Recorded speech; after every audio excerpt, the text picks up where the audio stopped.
Hello viewers, আজকে আমি আপনাদেরকে এই ভিডিওর মাধ্যমে দেখাবো কিভাবে Honor X9C এফআরপি রিমুভ করতে হয়। তো চলুন শুরু করা যাক।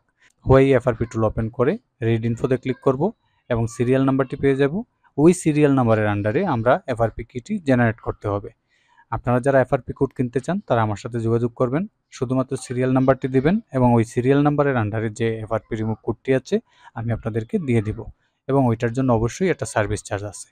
তো চলুন শুরু করা যাক। আমি অলরেডি এই এফআরপি কিটি রেডি করে রাখছি ভিডিওটি বানানোর জন্য।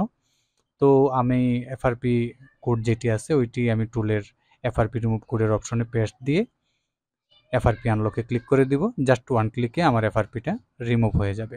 এটা একদম সিম্পল। দেখুন আমি ক্লিক করলাম এবং 1 সেকেন্ডে এটা এফআরপি রিসেট ডান হয়ে গেছে। এইটাই হচ্ছে আনলকের সিস্টেম। তো আপনারা যারা ওনারের গুগল অ্যাকাউন্ট এফআরপি নিয়ে ঝামেলায় আছেন, টেস্ট পয়েন্ট নিয়ে ঝামেলায় আছেন, তারা কোনো ধরনের প্যারা খেতে হবে না। জাস্ট আমাদের সাথে কন্ট্যাক্ট করুন হোয়াটসঅ্যাপে, আমরা আপনার এই কাজটি সহজ করে দিব।